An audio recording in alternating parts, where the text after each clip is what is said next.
राम बाबू झा इंटरटेनमेंट्स के नव नव गीत संगीत सबसे पहले सुनवाक लेल लाल बटन पर जाकर सब्सक्राइब करी आ घंटी के निशान के जरूर दबाओ। मुंबई पसुआ दिल्ली,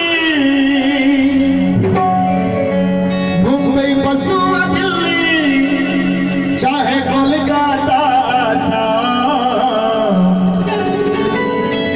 चाहे कोलकाता दिल भाई हमर प्रणाम, भाई हमर प्रणाम, दिल भाई हमर प्रणाम, भाई हमर प्रणाम। मुंबई पसुआ दिल्ली, मुंबई पसुआ दिल्ली, चाहे कोलकाता दिल भाई हमर प्रणाम, भाई हमर प्रणाम, दिल भाई हमर प्रणाम, भाई हमर प्रणाम।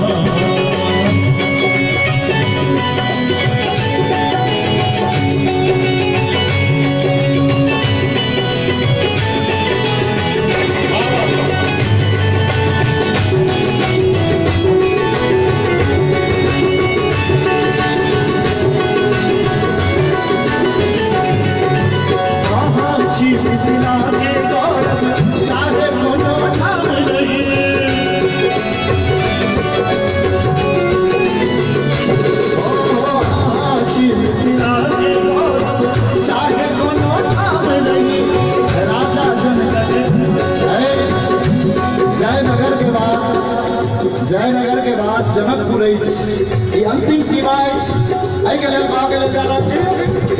आहा छी मिथिला के गौरव चाहे कोनो ठाम रही, राजा जनक भगवान के राखी सीता के सम्मान करी। नेपाल मसीवा लंदन, नेपाल मसीवा लंदन, चाहे एमपी राजस्थान, दिल भाई हमर प्रणाम, भाई हमर प्रणाम, भाई हमर प्रणाम। मुंबई पसुआ दिल्ली, मुंबई पसुआ दिल्ली, चाहे कोलकाता दिल भाई हमर प्रणाम, भाई हमर प्रणाम, दिल भाई हमर प्रणाम, भाई हमर प्रणाम।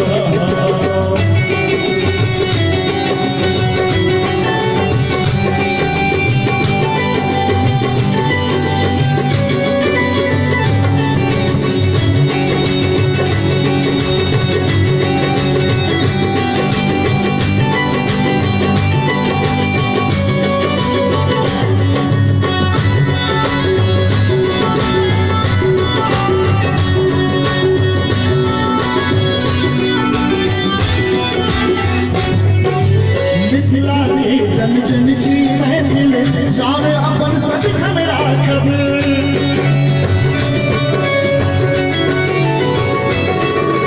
मिथिला के जन जन जी महफिल, सारे अपन सजन राखब। अपन भाषा अपन पावन, कहियो रे आ बिसरब।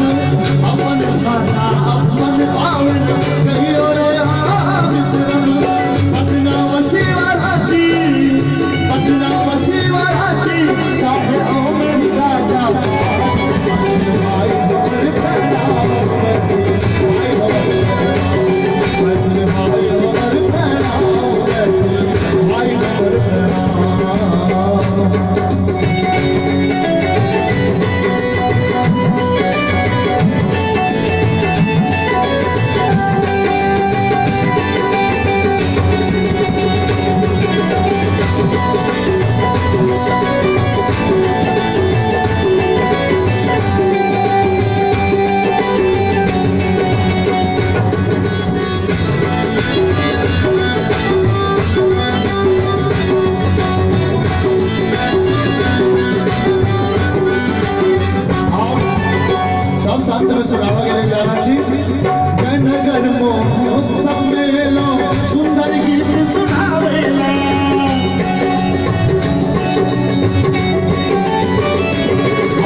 के मिथिला वर्णन नीक लागैत हुए तेबर ताल पर ताली देबै दुनू हाथ उठा कऽ जा सो जागल छी कि सुतल छी आहा सरस ने बिसरब आयो मिथिला के पान मखान भाई हमर प्राण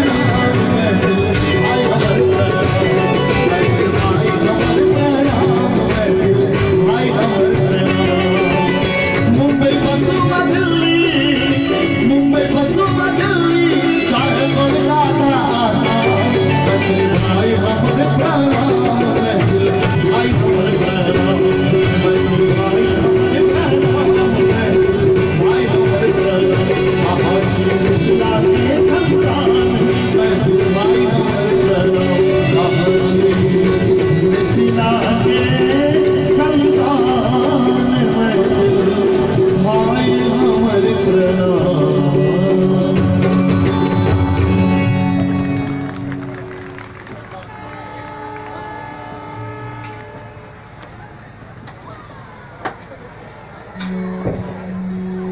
एक छोटा सा अनाउंसमेंट है, कुछ अफवाहें फैलाई जा